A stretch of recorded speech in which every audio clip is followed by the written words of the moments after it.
Hi, this is Dinesh Gangasani. Welcome to my channel think about this.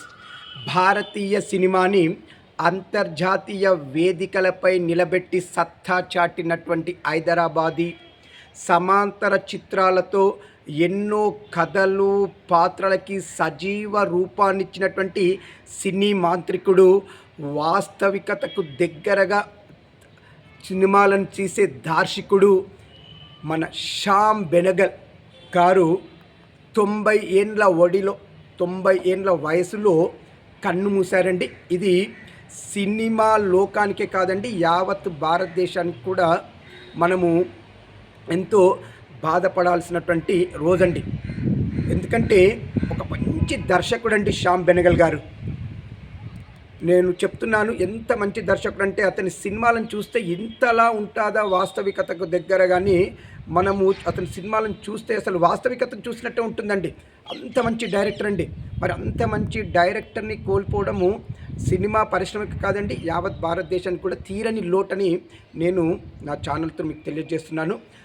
అతని శ్యామ్ బెనగల్ ఆత్మకి శాంతి చేకూరాలని, అతను ఈ లోకాన్ని విడిచిపోయిన అతని ఆత్మ అతని సినిమాలతోటే ఉంటూ మన చుట్టే ఉంటుందని నేను కోరుకుంటున్నాను, ఉంటూనే ఉంటుంది. మరి నిన్న అంటే 23/12/24 రోజు కిడ్నీ సమస్యలతో బాధపడుతూ ఎప్పుడో హాస్పిటల్లో జాయిన్ అయ్యాడండి, ముంబై హాస్పిటల్లో. నిన్న కన్ను మూశారు ఈవినింగ్. అతని ప్రయాణము హైదరాబాద్ నుండి స్టార్ట్ అయింది. అసలు పుట్టింది కూడా 1934 డిసెంబర్ 14న మన హైదరాబాద్లోనే జన్మించడం జరిగిందండి. విద్యాభ్యాసం, ప్రాథమిక ఉన్నత విద్యాభ్యాసాలన్నీ కూడా ఇక్కడ జరిగాయండి. అలా తన ప్రయాణంలో హైదరాబాద్ నుండి ముంబైకి షిఫ్ట్ అయినటువంటి శ్యామ్ బెనగల్ గారు అక్కడ ఎన్నో ప్రకటనలు, డాక్యుమెంటరీ సంస్థలలో వర్క్ చేశాడు. వాటితోనే తన ప్రయాణాన్ని మొదలుపెట్టాడండి.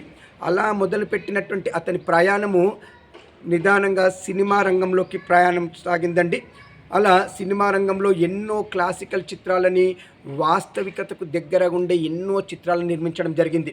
అలా ఇతని సినిమాలను ఒక్కసారిగా మనం చూస్తే చాలా అండి.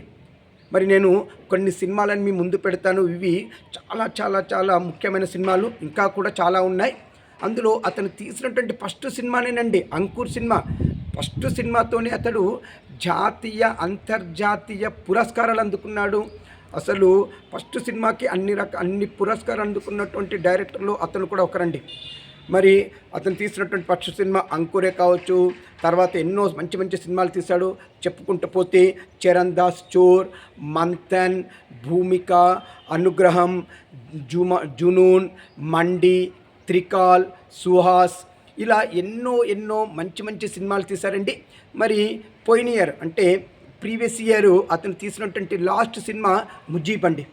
ఇలా ఎన్నో మంచి మంచి సినిమాలు, ఎన్నో డాక్యుమెంటరీలన్నీ మనకు అందించినటువంటి గొప్ప డైరెక్టర్ శ్యామ్ బెనగల్ మన మధ్యలో లేడు అని అనుకుంటేనే మనము అసలు జీర్ణించుకోలేకపోతున్నామండి. సరే, పుట్టిన మనిషి గిట్టక మానడన్నట్టుగా, కానీ చనిపోయిన మనిషిని కూడా మనం గుర్తుంచుకునే వాళ్ళలో కొద్దిమంది ఉంటారంటే అలాంటి వాళ్ళలో శ్యామ్ బెనగల్ గారు కూడా ఒకరు.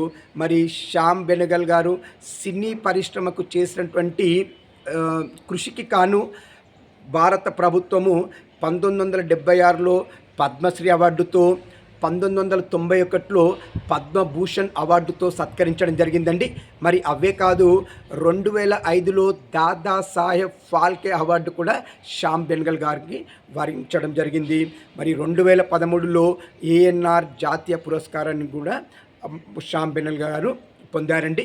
ఇలా ఈ కొన్నే కాదండి, ఇంకా ఎన్నో జాతీయ అంతర్జాతీయ పురస్కారాలు పొందినటువంటి శ్యామ్ బెనగల్ గారు, ఒక వాస్తవికతకు దగ్గరగా సినిమాలు తీసే శ్యామ్ బెనగల్ గారు మన మధ్యలో లేరు. కానీ సినిమా రూపంలో ఎప్పటికీ మన మధ్యలోనే ఉంటుంటారు. ఇలాంటి మంచి మంచి కంటెంట్లతో నేను మీకు వీడియోలని అప్లోడ్ చేస్తుంటాను. మీరు చేయాల్సిందల్లా ఒక్కటేనండి, నా ఛానల్ని ఎంకరేజ్ చేయండి, నా ఛానల్ని సబ్స్క్రైబ్ చేసుకోండి, కామెంట్లు పెట్టండి, లైక్ చేయండి, షేర్ చేయండి. ఇట్లు దినేష్ గంగసాని.